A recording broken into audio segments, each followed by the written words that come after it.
எங்க போறோம்? போலாமா? Welcome to channel. அம்மா சேனல் பேர் என்ன? உங்களோட அம்மா தான். அம்மா சேனல் பேர் என்ன? சிம்பிளி அனி. என்னது? சிம்பிளி அனி. சரி, சிம்பிளி அனி அம்மே. இந்த பேர் கூட நல்லா தானே இருக்கு, சிம்பிளி. ஓகே, இன்னைக்கு நம்ம என்ன சமைக்க போறோம்? நாட்டுக்கோழி வாங்கலாமா? சரி.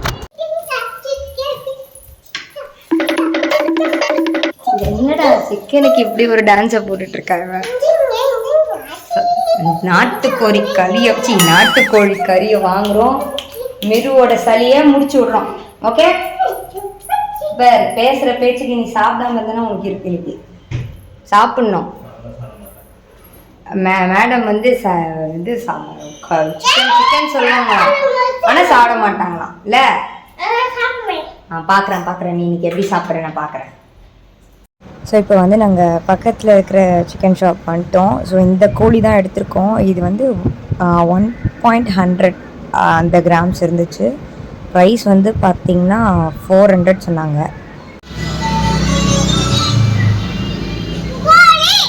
ஏய், கோழின்னு கூப்பிட்டா அது என்ன உன்னை பார்க்குமா? அப்புறம்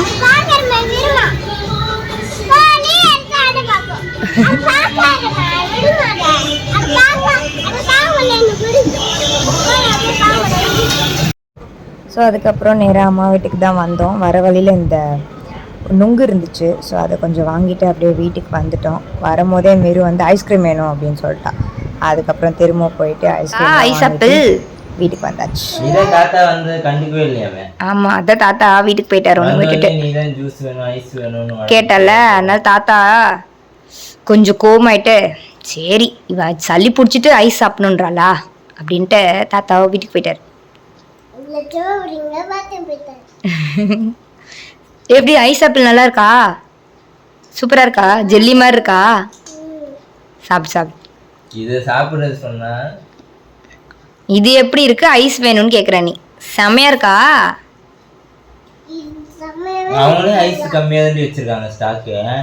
அதுக்கப்புறம் இப்போ சூப் தான் வைக்க போகிறேன். ஸோ நாட்டுக்கோழி சூப்பும் கொஞ்சம் தண்ணி குழம்பு மாதிரி வைக்கலான்னு பிளான் பண்ணியிருக்கேன். தண்ணி குழம்பு வந்து இந்த சங்கீதா சேல்ஸ்னு இருப்பாங்களா, அரவிந்த் சங்கீதா குக் வித் கோமாளியில், அவங்களோட ரெசிபி பார்த்து தான் ட்ரை பண்ண போகிறேன். சூப் வந்து நார்மலாக நான் வைக்கிறது தான். ஸோ அந்த ரெசிபி தான் இந்த வீடியோவில் நான் ஷேர் பண்ண போகிறேன். ஸோ அதுக்கு வந்து இந்த இஞ்சி பூண்டு இதெல்லாம் வந்து இவங்க உரிச்சு கொடுத்து ஹெல்ப் பண்ணிட்டு இருந்தாங்க. நான் அதுக்குள்ளே மற்ற வேலையெல்லாம் ஸ்டார்ட் பண்ணிட்டேன். என்ன பண்ணுற? இப்போ வந்து நாட்டுக்கோழி சூப் வைக்க போகிறேன். அப்புறம் நாட்டுக்கோழி தண்ணி குழம்பு வைக்க போகிறேன். ஓஹோ, என்ன பண்ணுற? என்ன ஊற்றுற? நல்லெண்ணெய் கொஞ்சம் ஊற்றிக்க போகிறேன். இப்போ அது நல்ல எண்ணெயா? விளக்கெண்ணெய். நல்லெண்ணெய், விளக்கெண்ணெய். இதுக்கு என்ன இன்க்ரீடியன்ஸ் தெரியுமா? வேறு ஒரு 10லேருந்து 15 சின்ன வெங்காயம், அதை அப்படியே ரஃப்பாக இடித்து வச்சுருக்கோம். அப்புறமா கொஞ்சமாக இஞ்சி பூண்டு, ஒரு 10 பல் பூண்டு, ஒரு துண்டு இஞ்சி, அந்த மாதிரி கணக்கு. அப்புறம் வந்து இதுலேருந்து 2 ஸ்பூன் மிளகு, 1 ஸ்பூன் ஜீரகம், 1 ஸ்பூன் தனியா. இதை வந்து அப்படியே ரஃப்பாக இடிக்கலாம். நான் இடித்தேன், அது பெருசாக உடையவே இல்லை. அதனால் மிக்சியில் பல்ஸ் மோடில் சும்மா 2 ஓட்டு எடுத்துகிட்டு வந்துட்டேன். அவ்வளோதான். அதுக்கப்புறம் இடித்த நாட்டுக்கோழி, இது கொஞ்சம் இடித்து சேர்த்தா டேஸ்ட் நல்லா இருக்குமா, அதனால் கொஞ்சம் லைட்டாக இடித்து வச்சுருக்கேன். எண்ணெய் காஞ்சதும் இந்த வெங்காயம்,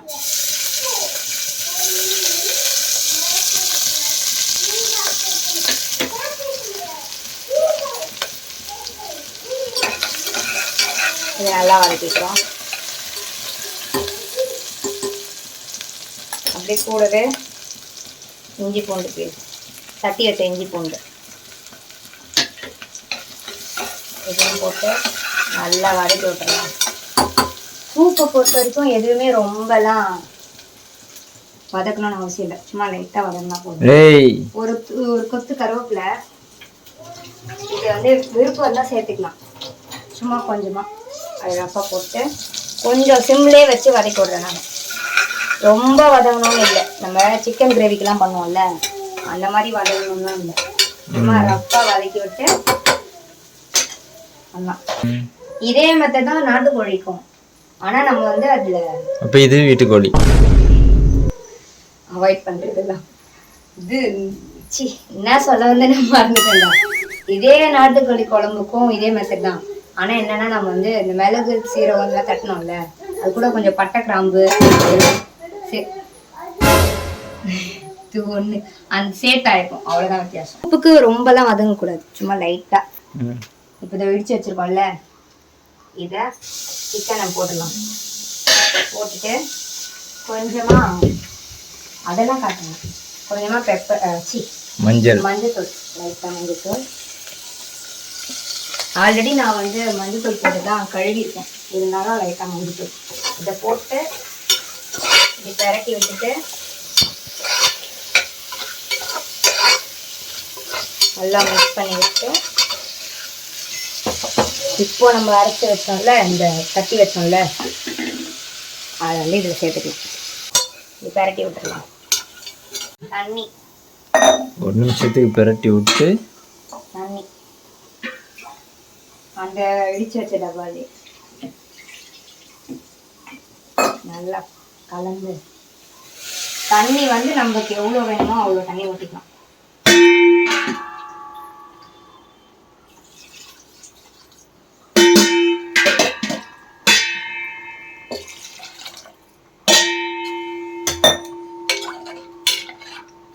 இன்னும் கூட தண்ணி ஊற்றி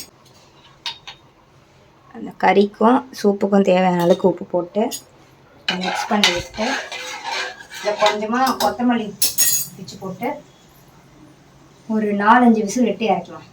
ஓகேயா, இறக்கிட்டு காட்டுறேன்.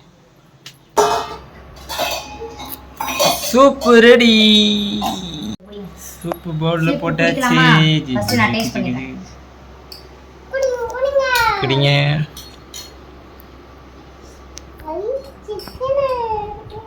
செம்மையா இருக்கு. நீ டேஸ்ட் பண்ணிட்டு சொல்லு.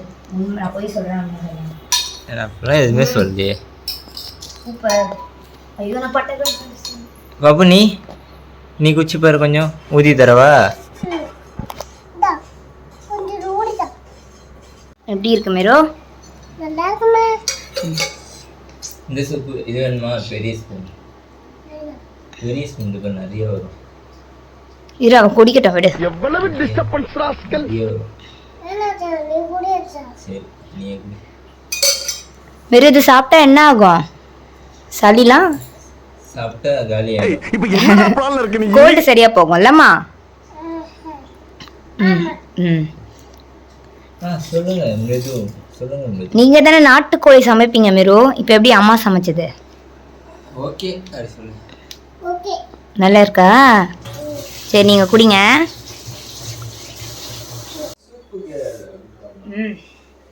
இப்போ வந்து நாட்டுக்கோழி சூப் வந்து சூப்பராக ரெடியாகி சாப்பிட்டு முடிச்சாச்சு. அடுத்து வந்து நாட்டுக்கோழி குழம்பு தான், தண்ணி குழம்பு. அதை ரெடி பண்ண போகிறோம். மிருவும் ரேவந்தும் அங்கே சூப்பு குடிக்கிறதுல பிஸியாக இருக்காங்க. அதை ஒரு ஏமாற்றி குடிக்கிறதுக்குள்ளே ஒரு வழி ஆயிடுச்சு. நாட்டுக்கோழி தண்ணி குழம்புக்கு ஒரு 3-4 காஞ்ச மிளகா, ஒரு துண்டு பட்டை, ஒரு 4 கிராம்பு, அது இதில் எங்கே இருக்குதுன்னு தெரில, அப்புறம் ஒரு 1.5 ஸ்பூன் தனியா, ஒரு 1.5 ஸ்பூன் மிளகு ஈக்குவலாக போட்டிருக்கேன், அப்புறம் ஒரு ஸ்பூன் ஜீரகம், ஒரு சின்ன 1/2 டேபிள் ஸ்பூன் சோம்பு. இதெல்லாம் ட்ரை ரோஸ்ட் பண்ணி எடுத்து வச்சிட்டேன். ஏன்னா இதெல்லாம் ட்ரை ரோஸ்ட் பண்ணுறதெல்லாம் காமிச்சிட்டு இருந்தேன்னா லாங் வீடியோவாக போயிடும். என்னாச்சு? பொறையரிச்சா காரம், இதுலேயே அவளுக்கு சரியாயிடும். அதனால லாங் வீடியோ போய்டுன்னு சொல்லிட்டு நானே ட்ரை ரோஸ்ட் பண்ணி எடுத்துட்டேன். இது கூட ஒரு 20-30 சின்ன வெங்காயம், இதையும் வந்து நான் சும்மா லைட்டாக எண்ணெய் ஊற்றி வதக்கி எடுத்துட்டேன். அதையும் சேர்த்து அரைச்சி எடுத்துட்டு போகிறோம். அரைச்சி எடுத்துகிட்டு வந்ததுக்கப்புறமா நான் எப்படி செய்கிறதுன்றதை உங்களுக்கு காட்டுறேன். ஒரு சூப்பு குடிக்க வைக்கிறதுக்குள்ளே ஒரு யுகமே போயிடும் போல அவளுக்கு. ஸோ இந்த மாதிரி இந்த அளவுக்கு பேஸ்ட்டாக வந்து நான் அரைச்சிருக்கேன். லைட்டாக தண்ணி விட்டு, ரொம்பலாம் தண்ணி விடாமல், அவங்க அப்படி தான் சொன்னாங்க. ஆனால் கொஞ்சமாக தண்ணி விட்டு இப்படி அரைச்சி எடுத்துருக்கேன். இப்போது நெக்ஸ்ட்டு வந்து குழம்பு செஞ்சிடலாம். ஸோ நான் வந்து எவ்வளோ நாட்டுக்கோழி எடுத்திருக்கேன்னா ஒரு கிலோ, அதாவது 1 கிலோ நாங்கள் சொன்னோம். 100 இருந்தது கோழி. பட் உரிச்சு க்ளீன்லாம் பண்ணி எடுத்ததுக்கப்புறம் ஒரு 750 அந்த மாதிரி கிராம்ஸ் இருந்துச்சு. ஸோ ஒரு 3/4 கிலோன்னு வச்சுக்கோங்களேன். அதில் வந்து ஒரு இவ்வளோ ஒரு 4-5 பீஸ் எலும்பு எடுத்து போட்டு சூப் வச்சாச்சு. ஸோ பேலன்ஸ் இருக்கிற சிக்கனை வச்சு, சிக்கன் தானே அது, ஆமாம், சிக்கன் வச்சு குழம்பு வைக்க போகிறோம். ஸோ நாட்டுக்கோழி பண்ணுறதுக்கு நல்லெண்ணெய் தான் பெஸ்ட்டு. அதனால் நல்லெண்ணெய் தாராளமாக எண்ணெய் ஊற்றிக்கலாம். நல்லெண்ணெய் டன்னா சூப்பர். அந்த சின்ன வெங்காயம் ஒரு 3 மீடியம் சைஸ் வெங்காயம் அளவுக்கு இருக்கோம்னா, அதனால் ஒரு 2 தக்காளி கூட கருவேப்பிலை எல்லாம் போட்டு நல்லா வதக்கி எடுத்துக்கணும். ஓகே, இப்போ இந்த அளவுக்கு தக்காளியும் கருவேப்பிலையும் வெந்துருச்சு. இப்போ இதில் வந்து இஞ்சி பூண்டு பேஸ்ட்டு போட்டுக்கலாம். ஒரு 3 டேபிள் ஸ்பூன் அளவுக்கு இஞ்சி பூண்டு பேஸ்ட் போட்டு நல்லா வதக்கி விட்டு இதோட பச்சை வடை போகணும். அந்த அளவுக்கு இதை நல்லா வதக்கி விட்டு, இந்த பச்சை வடை போகிற வரைக்கும் இப்படி நல்லா வதக்க விட்டுறணும். வதங்கிடுச்சு. இப்போ வந்து சிக்கனை போட்டுடலாம். நான் நல்லா மஞ்சத்தூள்லாம் போட்டு வாஷ் பண்ணி எடுத்து வச்சுட்டேன். 3/4 கிலோ நாட்டுக்கோழி. கூட கொஞ்சமாக மஞ்சத்தூள் சேர்த்துக்கலாம்.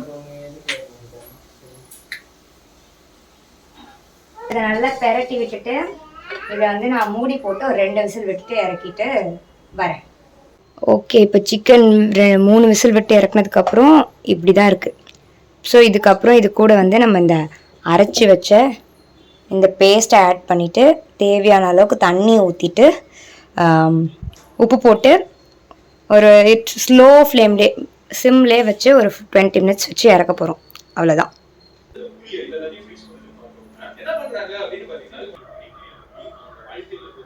ஸோ இந்த மசாலாலாம் போட்டதுக்கப்புறம் இப்படி தான் இருக்குது.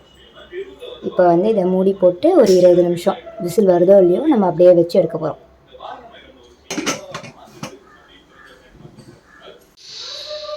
ஒரு 20 நிமிஷம் கழித்து நான் வந்து சிக்கனை ஒரு 20 மினிட்ஸ் கழித்து சிக்கன் எடுத்தாச்சு. விசில் அடக்கி எடுத்தாச்சு. இப்போ பார்த்தீங்கன்னா சூப்பராக நமக்கு வந்து சிக்கன் குழம்பு ரெடி ஆயிடுச்சு. நாட்டுக்கோழி தண்ணி குழம்பு வேறு லெவலில் வந்து ரெடி ஆயிடுச்சு. ஸோ இது ஒரு 2 நிமிஷம் நம்ம அப்படியே அடுப்பில் கொதிக்க விட்டு இறக்கிட்டோன்னு வச்சுக்கோங்களேன். டேஸ்ட் வந்து அல்டிமேட்டாக இருக்கும். சிக்கன் நல்லா வெந்துருச்சு. அவ்வளோதான். ஸோ இது அப்படியே நைட்டுக்கு வந்து இட்லி ஊற்றி வச்சு சாப்பிட்டோம்னா சும்மா வேறு லெவல் டேஸ்ட் இருக்கும். கொஞ்ச நேரம் ஒரு 5 மினிட்ஸ் கொதிக்க விட்டுட்டு இறக்கிட்டோம் அப்படின்னா சிக்கன் குழம்பு டன். அடுத்து சாப்பிடும் போது நான் உங்களுக்கு காட்டுறேன். அவ்வளோதான். இப்போ சாப்பாடு போட்டு சாப்பிட்டாச்சு. மேரு, நான், ரேவந்த் 3 பேருமே செம்மையாக சாப்பிட்டோம். ரொம்ப சூப்பராக இருந்துச்சு. ஸோ உங்களுக்கு இந்த வீடியோ பிடிச்சதுன்னா கண்டிப்பாக லைக், ஷேர் அண்ட் சப்ஸ்கிரைப் பண்ணி வச்சுக்கோங்க. நெக்ஸ்ட் vlogல பார்க்கலாம். பாய்.